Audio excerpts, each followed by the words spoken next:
How are you? Hi there. Good, thank you. I'm not trying to be flippant about this, but the problems that Lyle has had to go through and is Yeah. now playing again, is that going to work for you? Because tomorrow night's another night for him to get another game. He scored against Villa. He's an extremely good player. He's a great find for you guys.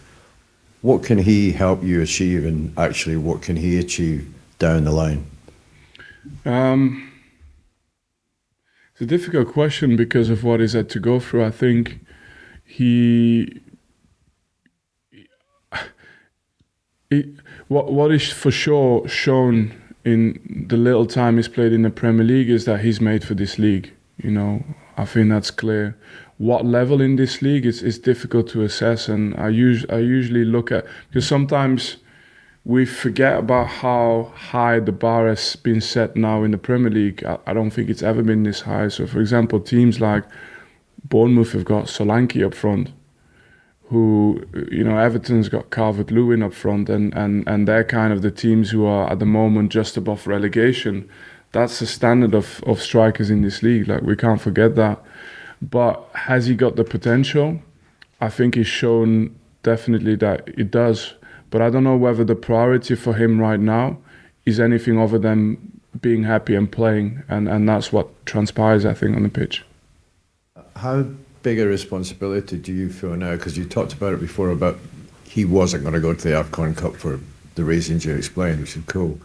But now that he's playing again regularly, what responsibility do you think that you carry for him to make him happy and to make him that player you think he might be?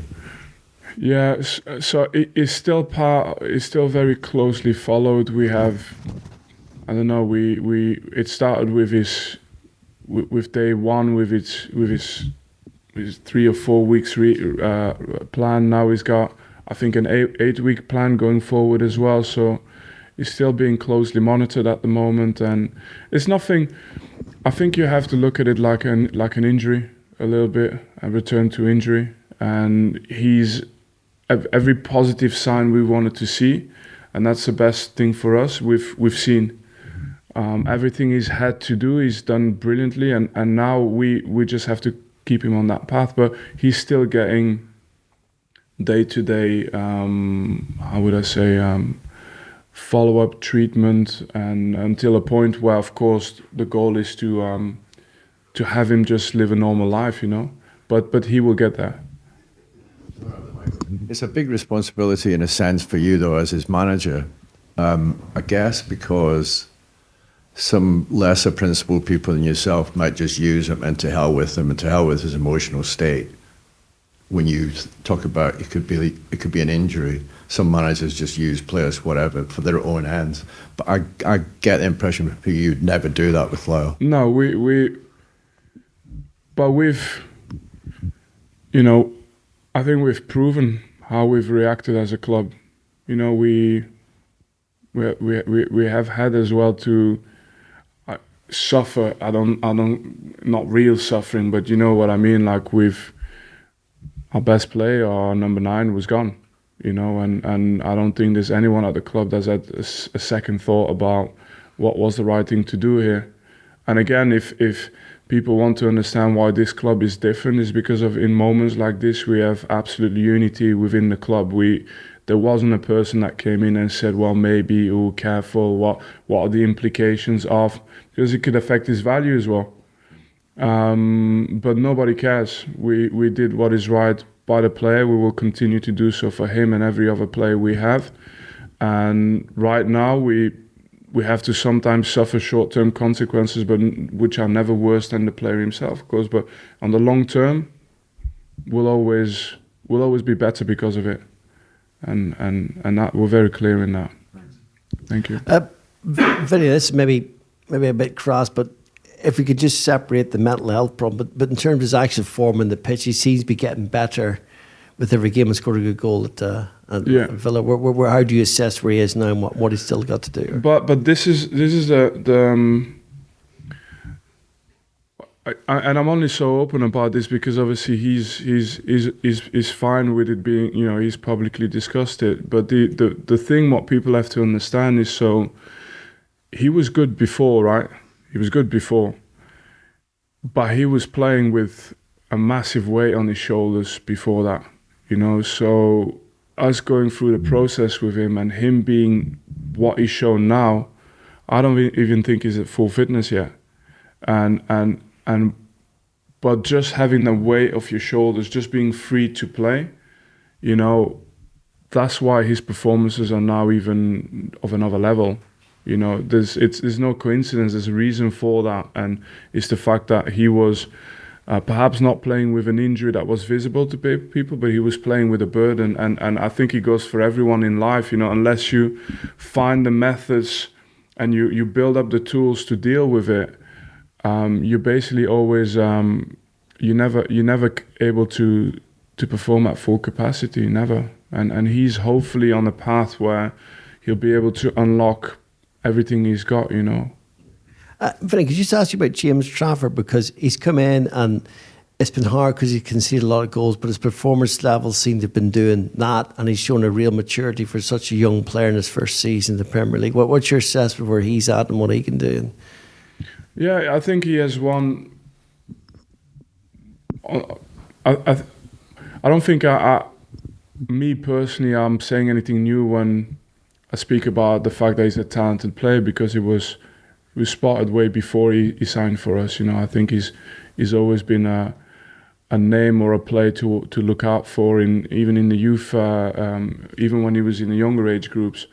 But I think what is promising with him is that he's unfazed by mistakes, unfazed by good games, bad games. He's on a pathway is very calm, very mature for his age, and for me, I like that type of personality because it shows growth. You can trust that a person will keep improving. But like I said before as well, like every other Premier League team, we're very fortunate to have two good goalkeepers, and you need that. Hi Vinny. Just on the theme of development, obviously when you lost Luca, it gave the opportunity for others to step up, and Wilson and Mike have sort of been two of those who've sort of played in his position. Both of them arrived sort of later in the summer and didn't necessarily have, I guess, the full pre-season. Are you pleased with the progress that they're making now that they're getting more game time and getting more minutes on the pitch? Yeah, and I can see that from the entire team. That's why I'm relatively, you know, I know what the reality of the points is. I know what the reality of the league is, and whether we'll get there in time or not. You know, that's it's for us to try and deliver. But I'm relatively optimistic because I do see players who are much further ahead than where they were 3-4 months ago, and that's the biggest job for me as a coach, is to get them forward. And someone like Mikey has shown obviously spells of talent, but someone like Wilson as well, and Wilson's only 19, but he doesn't play like a 19-year-old kid. It's like you've got a few players who are young in this league, not many. But it's tough to earn a spot in this league at that age, and he looks like a player who can do that. So, but the positive side of these players is, if they do progress, they can always put us at it's a beginner's mistake, that. Yeah. In the old days, you wouldn't have a phone, but Now, I'm from a younger generation. You'd have older managers who get really uptight about this. I'm from a younger generation. I could deal with stuff. So just going back to what I was saying is, the only thing that's good is if you look at the rate of improvement of all these players you've mentioned over the last 3 months, the guarantee you have with these players is, if they stay in a stable mindset, is that they're going to improve even quicker, and they're going to continue to improve and get better. And that's an exciting prospect as a manager, because the team where it is now is still got a lot of room to improve before now and the end of the season. And we've been close to results. We've been really, really close many times now.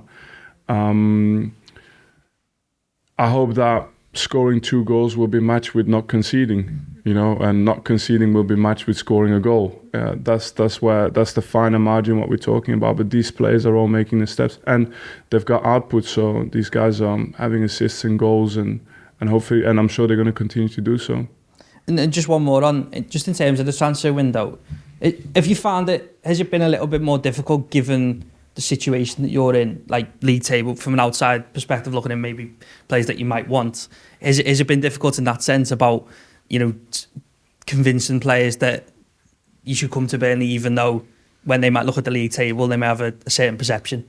No, not for us. Like if financially it makes sense, I always feel we're able to convince players to come to the club, and you know, it's I think it's one of these clubs. Once you get to know it, you understand that it's different. You know, we put so much emphasis on players and their development and their improvement, no matter the age. It's not about being young or old, and it's a really good environment that, you know, players would want to play in. So that's not been difficult, but it has to make financially sense.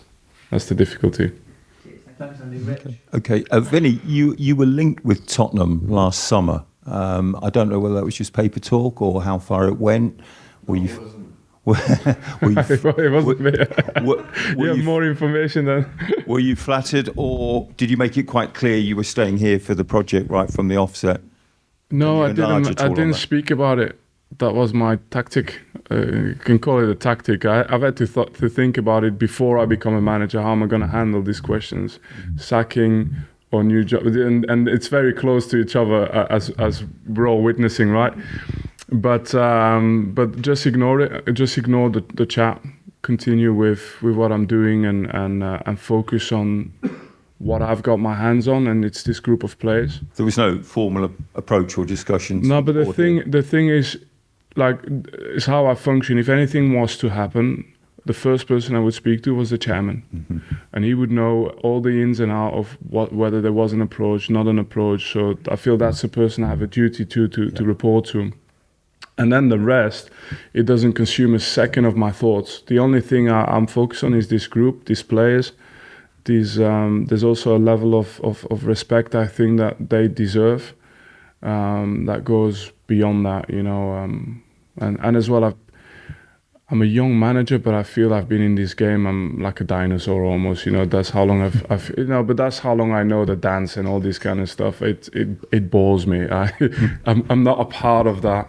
What excites me when I wake up in the morning is, despite the points, I wake up in the morning and I'm like, I can make my players better. I can make this team stay in the Premier League, and beyond that, I can make this team be a good team in the Premier League. That's the only thing that wakes me up. Everything else is totally irrelevant. And you'd be surprised. I'll even anticipate saying that even scenarios where it doesn't go well this year, still then my goal doesn't change, and that's what I'm focused on. The only thing. So just a quick one on if I can squeeze one about the FA Cup. Of course, it will mean an awful lot to you. It's the first trophy that City had won for 35 years. Probably and it was my last game as well in English football. Oh, the 2019 final. Yeah. So, is it? No, it was if I describe it honestly, it was like a fairy tale, because I've kind of lined that up to talk about something positive, right? But no, because obviously the two games before that year we won the League Cup and then we won the Premier League. But then my last game was that game in English football, and I knew it. So when it's 4-0 and you see whoever it is, Bernardo Silva, Kevin De Bruyne, and they're just keeping the ball themselves and they're just doing this, you get to kind of see how big the stadium is for once, and you get to enjoy the flags, and you get to have almost like a fan's experience whilst being in the middle of the pitch. And I don't think that's been given to many people, you know. I got to have a chat with Troy Deeney during the game, you know, like almost saying goodbye to each other. That's the type of day it was. So yeah, no, 6-0, it works well. Disrespect it, you treat the competition seriously, you know. Yeah, always. Well, every competition, yeah, always. there's always an idea about. I don't think I know many. Anyway, I wouldn't understand it, but there's always an idea about cup. For me, cup competition is it doesn't matter. It's not the Premier League. Financially, it means something different, of course. But I hope I want to see our team do well. And the only thing you don't do in cup competitions is maybe take unnecessary risk. You know, that's maybe where you draw a line. But other than that, you try and do the most you can to have a moment, have a journey in this competition. Okay, thank you very much. Cheers. Thank you. Everyone. Thank you.